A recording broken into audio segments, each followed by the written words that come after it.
Good morning everyone, मैं आकांक्षा। आज हम सूर्य और पृथ्वी के अंतर संबंधों की चर्चा करेंगे।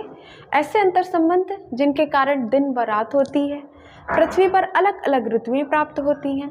तो चलिए शुरू करते हैं अपने टॉपिक रोटेशन और रिवॉल्यूशन, अर्थात घूर्णन और परिक्रमण।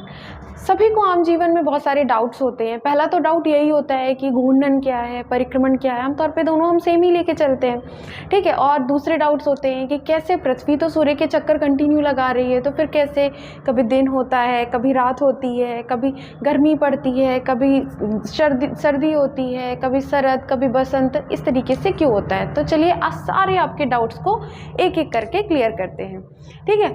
तो सबसे पहले तो हम अपना एक बेसिक लें, इंट्रोडक्शन लें कि जो हमारी पृथ्वी है वो गोल नहीं है, ठीक है। बचपन से हमें कहानियाँ सुनाई जाती हैं कि हमारी पृथ्वी गोल है, तो वो गोल नहीं है।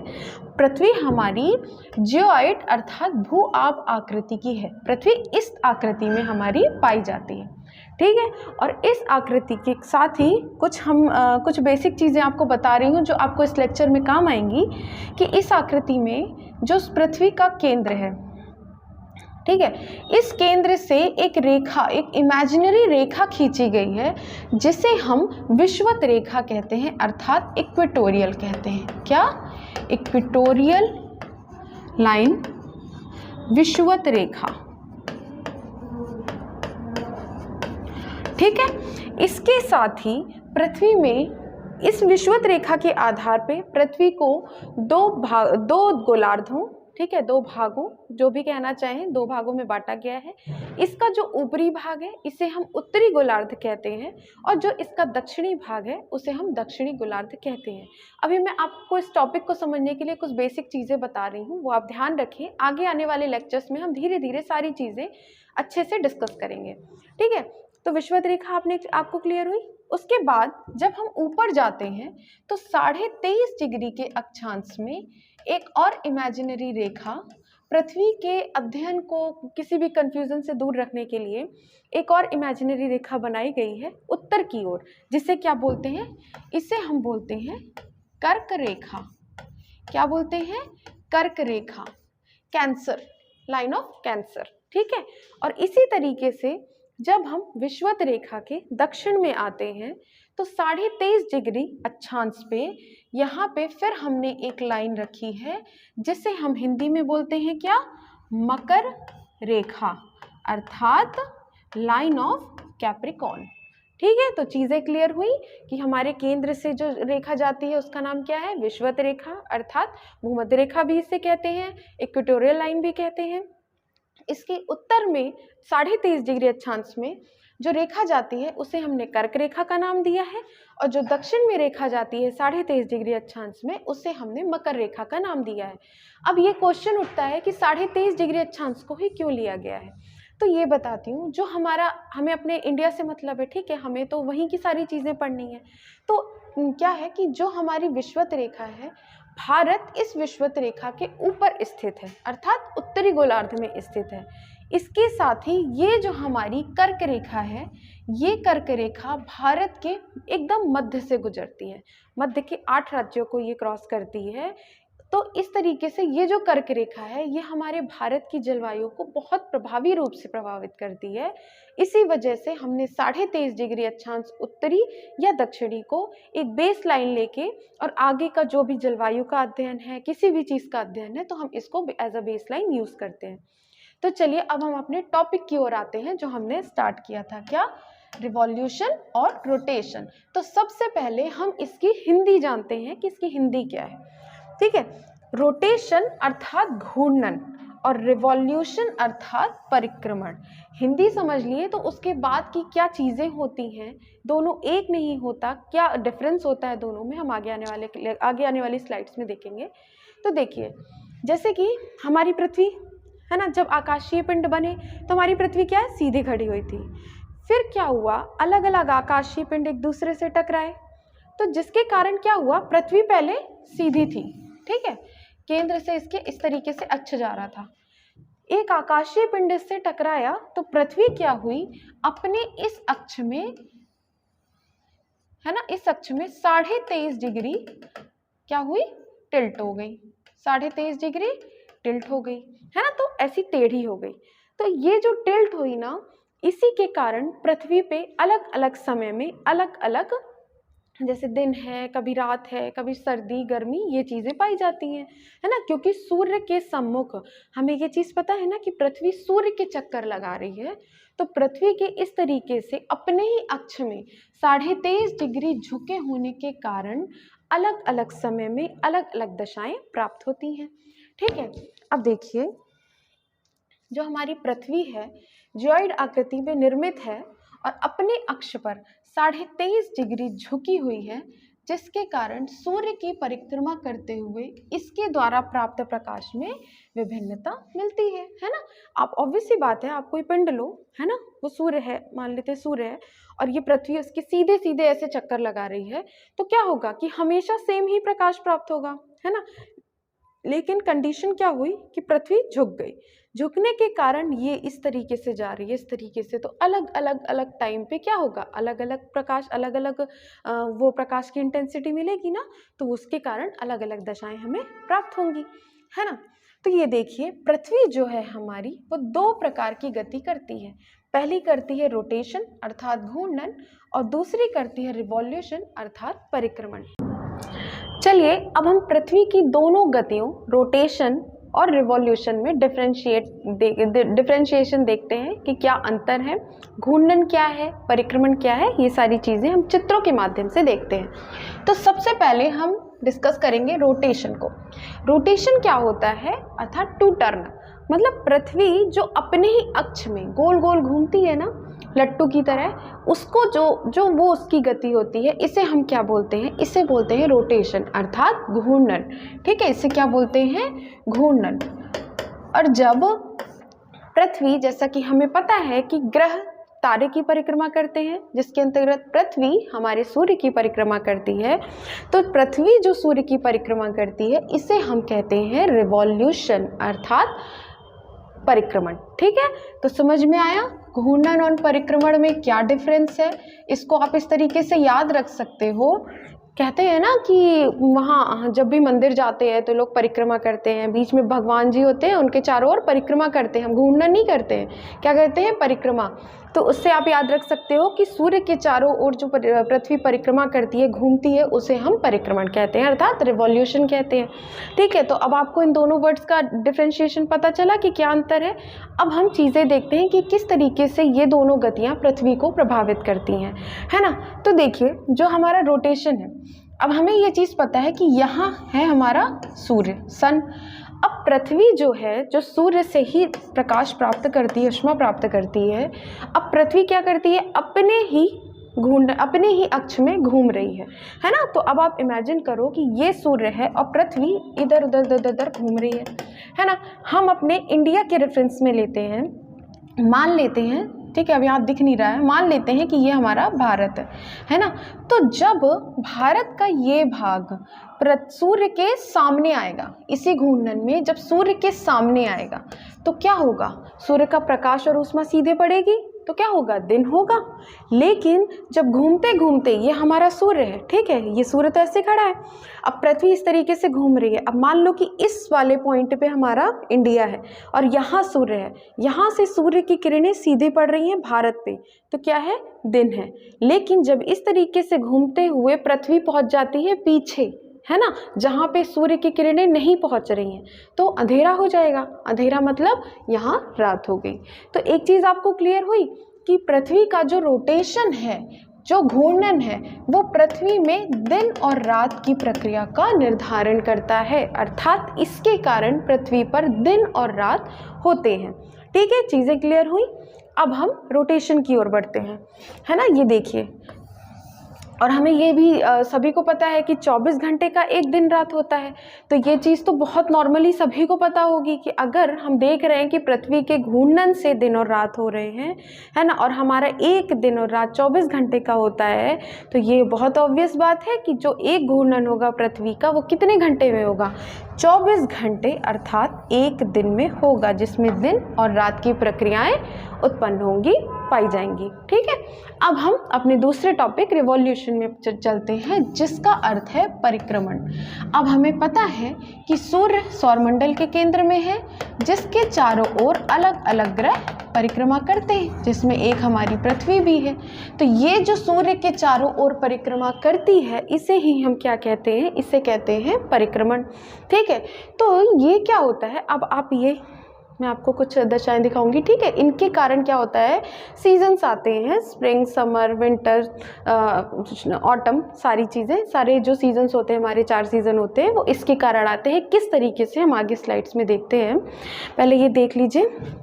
ठीक है, हम देखें घूर्णन क्या है, पृथ्वी का अपनी अक्ष पे घूमना। ठीक है, एक चक्कर लगाने में 24 घंटे का समय लेती है और दिन और रात होती है। इसके कारण जो हमारी पृथ्वी का घूर्णन होता है वो कोरियोलिस बल का मुख्य कारण होता है। कोरियोलिस बल क्या होता है कि जैसे आपने कभी लट्टू देखा होगा, है ना, लट्टू को अगर बहुत ज़ोर से घुमाएं, है ना, जैसे वो बचपन में खेला होगा ना, ऊपर से ऐसे गोल कर देते हैं तो वो घूमता है घूमता है घूमता है।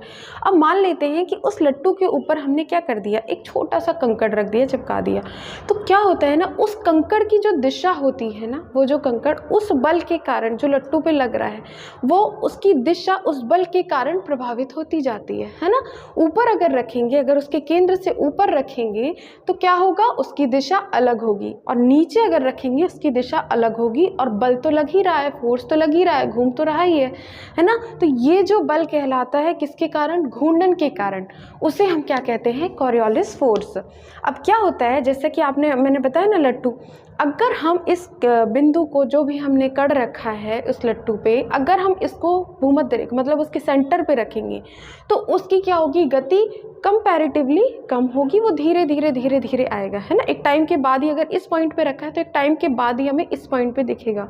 लेकिन यही चीज़ जब हम उसके कोने पे, या फिर हम अगर पृथ्वी के संदर्भ में लें तो उसके ध्रुवों पे, मतलब कि ऊपरी पॉइंट या नीचे पॉइंट पे रखें, तो वो बहुत तेज़ी से गति लगाता है और बहुत जल्दी से हमें दिखाई पड़ता है। तो इससे क्या मतलब पता चलता है कि जो कोरियोलिस फोर्स होता है वो भूमध्य रेखा अर्थात केंद्र से ऊपर या नीचे जाने पे क्रमशः बढ़ता जाता है। ठीक है, तो चीज़ें क्लियर हुई, कोरियोलिस फोर्स से क्या होता है, और ये ऊपर और नीचे जाने में, मतलब भूमध्य रेखा में कोरियोलिस फोर्स कम होता है, और एक टाइम पे भूमध्य रेखा में 0 भी होता है, और इसके ऊपर या नीचे जाने पे ये क्रमशः बढ़ता जाता है। अब हम डे नाइट का हमने देख ही लिया था कि किस तरीके से दिन और रात पड़ते हैं। ये सूरज का है, ठीक है, सूरज की किरणें पड़ रही हैं, तो यहाँ इस वाले भाग पे जब सीधे पड़ रही हैं तो यहाँ दिन है, लेकिन इस वाले भाग पे जहाँ पे सूर्य की किरणें नहीं पड़ रही वहाँ पे क्या है, रात है। ठीक है, तो हमारा रोटेशन का पार्ट पूरी तरीके से कंप्लीट हो चुका था। ठीक है, अब हम रिवॉल्यूशन देख रहे थे। रिवॉल्यूशन हमने पढ़ा कि पृथ्वी का सूर्य के चारों ओर परिक्रमण ही क्या कहलाता है, रिवॉल्यूशन अर्थात परिक्रमण कहलाता है, जिसे करने में पृथ्वी को 365 दिन 6 घंटे का समय लगता है। 365 दिन 6 घंटे क्यों? क्योंकि पृथ्वी सूर्य का एक पूरे परिक्रमा करेगी। ठीक है, जब उसी पॉइंट पे आएगी तब तक 1 वर्ष हो चुका होगा।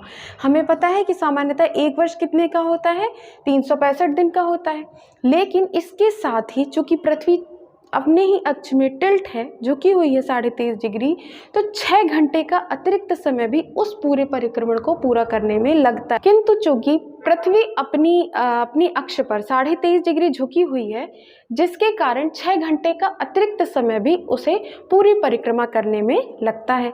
हमें पता है कि 6 चौकों कितना होता है, 6 × 4 24। एक दिन कितने का होता है, 24 आवर का। तो क्या होता है कि हर 4 साल में एक एक्स्ट्रा दिन इस पूरे 365 दिन में ऐड हो जाता है। इसे ही हम कहते हैं लीप ईयर। जब फरवरी हमारी 29 दिन की हो जाती है और टोटल हमारे वर्ष में कितने दिन हो जाते हैं, 366 दिन। ठीक है, तो ये समझ में आया कि 365 और 366 दिन का डिफरेंस क्यों आता है, किस वजह से, पृथ्वी के सूर्य की परिक्रमा करने के कारण। ठीक है, अब इसके कारण ऋतुओं का निर्धारण होता है। अब ये किस तरीके से होता है हम देखेंगे। ये देखिए, अब हमारा ये सूर्य है, सन है, ये हमारी पृथ्वी परिक्रमा लगा रही है ना, ये देखिए, है ना, इस तरीके से चक्कर लगा रही है पृथ्वी सूर्य के। अब क्या होता है, जैसे ये वाली कंडीशन देखिए और ये वाली कंडीशन देखिए, आप इमेजिन करिए कि इस कंडीशन में सूर्य जो है, सूर्य की किरणें पृथ्वी के केंद्रीय भाग में सीधी सीधी पड़ रही हैं। यही कंडीशन इस वाले भाग में हो रही है कि सूर्य की किरणें पृथ्वी के केंद्रीय भाग में, केंद्रीय रेखा में, जिसे हमने इक्वेटोरियल लाइन या विषुवत रेखा कहा है, उसमें सीधी सीधी पड़ रही हैं, है ना। लेकिन इस कंडीशन में जब यहाँ है तो सूर्य की किरणें कहाँ पड़ रही हैं, हमारी सेंटर लाइन हो गई है, इक्वेटोरियल लाइन हो गई है, तो सूर्य की किरणें पृथ्वी के दक्षिणी भाग में पड़ रही हैं, है ना।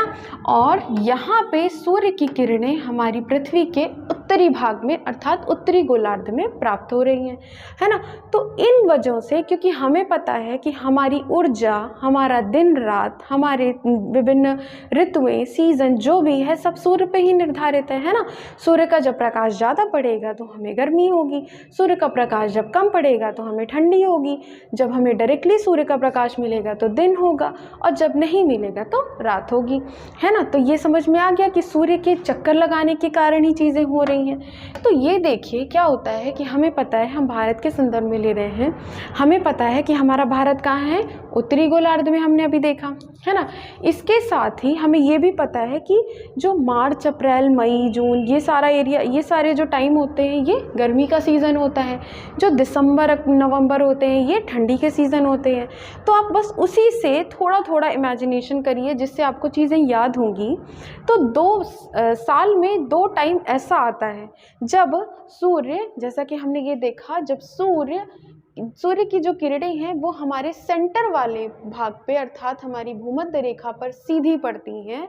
ये 2 साल में ऐसा टाइम 2 बार आता है, ठीक है। ये कौन सा टाइम है, पहला है हमारा 21 मार्च और दूसरा है हमारा 23 सितंबर, ठीक है।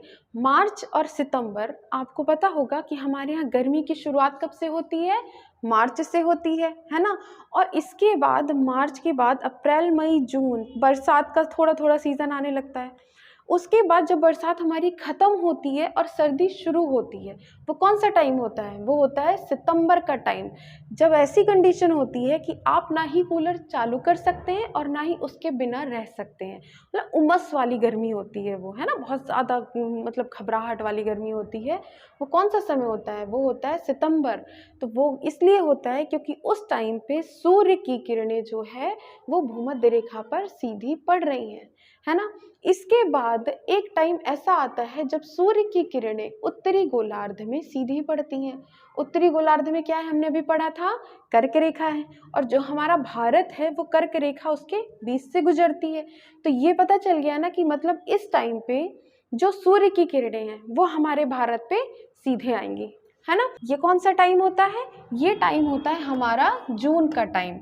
जून के टाइम पे सूर्य की जो किरणें होती हैं वो हमारी कर्क रेखा पर लंबवत गिरती हैं, सीधे आके गिरती हैं, जिसके कारण भारत में गर्मी का सीजन होता है, ठीक है। फिर उसके बाद क्या होता है, एक टाइम ऐसा आया, ये वाली चीजें हुई। अब ये वाला, जब सूर्य की किरणें हमारे दक्षिणी अर्थात मकर रेखा में लंबवत गिरती हैं, तो मकर रेखा में लंबवत गिरेंगी तब कौन सा सीजन है, मकर रेखा नीचे आ गया, है ना। नीचे आने के कारण क्या है, हमारे भारत पे तो वो पड़ेगी नहीं सीधी सूर्य की रेखा, तो अर्थात ठंड पड़ेगी, है ना। इसको हम एक डायग्राम के थ्रू देखते हैं। जैसे आप इसमें देखिए, ये हमारी हो गई पृथ्वी, है ना। ये हमारी पृथ्वी का हो गया सेंटर अर्थात इक्वेटोरियल लाइन। ये है 23.5 डिग्री अक्षांश नॉर्थ कर्क रेखा, और ये है 23.5 डिग्री अक्षांश मकर रेखा, ठीक है। टेंशन मत लीजिए, जब अक्षांशों की बात होगी तो आपकी सारी चीजें अच्छे से क्लियर होंगी। अभी इस टॉपिक को क्लियर करने के लिए हम देख रहे हैं हमारा जो भारत है वो यहाँ कहीं स्थित है ना। अब क्या होता है कि देखिए 21 मार्च की स्थिति में जब हम देख रहे हैं कि सूर्य कहाँ पे है, भूमध्य रेखा पे है, अर्थात सूर्य हमारा यहाँ पे है 21 मार्च को, ठीक है। सूर्य पहुंचा यहाँ, है ना। ये हुई हमारे, अब यहाँ पे भारत में कंपैरेटिवली क्या है, सूर्य की जो किरणें हैं वो तिरछी पड़ रही हैं, थोड़ा तिरछी, है ना। तो इस टाइम पे क्या होता है, इस टाइम पे हमारे यहाँ गर्मी की शुरुआत होती है। फिर धीरे धीरे 3 महीने बाद, 3 महीने का, क्योंकि 12 महीने होते हैं और हमारी 4 ऋतुएं होती हैं, तो हमने 3 महीने का क्या किया है, डिवाइडेशन किया है ऋतुओं में, है ना, सूर्य की जो परिक्रमाएं हैं, सूर्य की जो गति है उसमें। तो 3 महीने के अंतराल में, अर्थात कब, देखिए, अर्थात 21 जून को, कब, 21 जून को क्या होता है, 21 जून को सूर्य हमारा इधर होता है, और 21 जून को क्या होता है, गर्मी पड़ती है ना, ग्रीष्म ऋतु होती है ना, ठीक है। उसके बाद फिर 3 महीने के पश्चात जब सूर्य, ये सूर्य की मतलब क्या है, एक्सट्रीम दशा है, इसके ऊपर सूर्य नहीं जाता है ना। अब इसके पश्चात क्या होता है, सूर्य नीचे आता है। फिर 3 महीने बाद, जैसे मार्च, 21 मार्च में चला, 21 मार्च के बाद अप्रैल मई जून में ऊपर पहुंच गया, फिर जून के बाद जुलाई अगस्त सितंबर में फिर कहाँ आ गया सूर्य, फिर आ गया हमारा इक्वेटोरियल लाइन पे, और सितंबर के बाद फिर 3 महीने, अक्टूबर नवंबर दिसंबर में फिर आ गया हमारा सूर्य ये मकर रेखा में, साउथ पोल में। अब इस कंडीशन में आप देखिए कि जो 21 मार्च और सितंबर की स्थिति है, इसमें सूर्य की जो किरणें हैं वो भारत पे एक ही एंगल पे, एक ही मतलब ना ही ज़्यादा तिरछी ना ही ज़्यादा सीधी ऐसी पड़ रही हैं, है ना। लेकिन जो हमारा 21 जून की स्थिति है, इसमें सूर्य की किरणें सीधी पड़ रही हैं, अर्थात सीधी आ रही है, मतलब गर्मी पड़ रही है। और दिसंबर की स्थिति में सूर्य की किरणें भारत पे एकदम तिरछी पड़ रही हैं। तो ये जो अवस्थिति है कि जब सूर्य की किरणें एकदम तिरछी पड़ रही हैं, वो क्या कहलाता है, वो होता है हमारा ठंड का सीज़न। तो चीज़ें क्लियर हुई कि क्या होता है, ठंड का सीज़न क्या है, गर्मी का सीज़न क्या है ना, किस तरीके से पड़ता है ना, भूमध्य रेखा के सामने आने पे कैसे हमारा सेम ही टेम्परेचर रहता है, लेकिन जब मकर रेखा सामने होती है तो हमारे भारत में ठंड होती है, और जब कर्क रेखा सामने होती है तो हमारे भारत में गर्मी होती है, ठीक है। इसे अलग अलग नाम दिया गया है, हम नाम देखते हैं। पहले 2 कंडीशन देखते हैं, जब हमारा सूर्य हमारी भूमध्य रेखा के सामने है, तो देखिए एक चीज़ हमने नाम देखा ना, क्या नाम देखा हमने, इसका जो केंद्रीय रेखा है इसका नाम क्या है, विषुवत रेखा, है ना, अर्थात इक्वेटोरियल रेखा, इक्वेटोरियल लाइन। तो जो 21 मार्च की अवस्थिति होती है, जब हमारे यहाँ उस टाइम पे सभी को पता है बसंत ऋतु होती है, ठीक है। तो बसंत ऋतु के नाम पे और इक्वेटोरियल पे सीधे लाइन पड़ रही है, तो इसके नाम पे हमने इस मौसम का क्या नाम रखा है, इस दशा का, इसका नाम रखा हमने स्प्रिंग इक्विनॉक्स, जिसे हिंदी में कहते हैं बसंत विषुव। क्या बोलते हैं, बसंत विषुव, ठीक है, स्प्रिंग इक्विनॉक्स। फिर अगली दशा, जब हमारा सूर्य एक बार फिर भूमध्य रेखा के सामने होता है, जिस जो स्थिति 23 सितंबर को आती है, ठीक है, उस टाइम पे शरद ऋतु होती है, जब ना ज़्यादा ठंडी होती है ना ज़्यादा गर्मी होती है। इस अवस्था को हम इक्विनॉक्स तो सेम ही रहेगा, अर्थात विषुव, इसके साथ शरद लगाते हैं, अर्थात इसका क्या नाम है, ऑटम इक्विनॉक्स, अर्थात शरद विषुव, ठीक है, नाम क्लियर हुआ, ओके। अब हम दूसरी दशाओं का देखते हैं, जब सूर्य की किरणें कर्क रेखा के सम्मुख पड़ती हैं और जब सूर्य की किरणें मकर रेखा के लंबवत पड़ती हैं, तब जब हमें पता है कि जब कर्क रेखा के लंबवत पड़ेंगी तब क्या होगी, गर्मी होगी। गर्मी को क्या बोलते हैं, ग्रीष्म या समर, है ना। इसके साथ ही हमने जब ये इस दशा का नाम रखा है क्या, सॉलिस्टिस, अर्थात अयनांत, क्या, अयनांत। तो जब सूर्य की किरणें 21 जून को किस में पड़ती हैं, कर्क रेखा के सामने पड़ेंगी, तो हम क्या बोलेंगे उसे बोलेंगे ग्रीष्म अयनांत, ठीक है। और यही चीज़ जब सूर्य की किरणें मकर रेखा के सामने पड़ेंगी, जब भारत में ठंड होगी, उसे हम कहेंगे शीत अयनांत, अर्थात विंटर सॉलिस्टिस, ठीक है। तो चीज़ें क्लियर हुई, ये कब आएगा, 22 दिसंबर, है ना। ऐसे याद रख सकते हैं, 21 मार्च 21 जून, 3 महीने का है ही, और डेट्स याद करनी है, 21 23 फिर 22, उल्टा हो जाएगा नीचे का, 23 फिर आएगा 22, तो इस तरीके से आपको पता चल गया कि घूर्णन के कारण किस तरीके से दिन और रात हो रहे हैं, है ना। हमें कभी जब सूर्य की किरणें सीधी हैं तो दिन, और जिस साइड पे नहीं पड़ रही हैं उसमें रात, है ना। किस तरीके से सूर्य के चारों ओर परिक्रमण करने पर हमें अलग अलग ऋतुएं प्राप्त हो रही हैं, है ना। स्प्रिंग इक्विनॉक्स क्या है, ऑटम इक्विनॉक्स क्या है, विंटर सोलेस्टिस, समर सोलेस्टिस, ठीक है। तो ये सारी चीज़ें आपको अच्छे से क्लियर हुई होंगी, ठीक है। जो भी आज तक के डाउट्स रहे हैं कि किस तरीके से एक ही पिंड के चक्कर लगाने के बाद भी किस तरीके से हमारी अलग अलग ऋतुएं आ जाती हैं, ये लीप ईयर कहाँ से आता है, किस तरीके से आता है, तो आई होप आपको ये सारे डाउट्स आपके क्लियर हुए होंगे, ठीक है। इसी के साथ ये लेक्चर ख़त्म होता है। Thank you so much.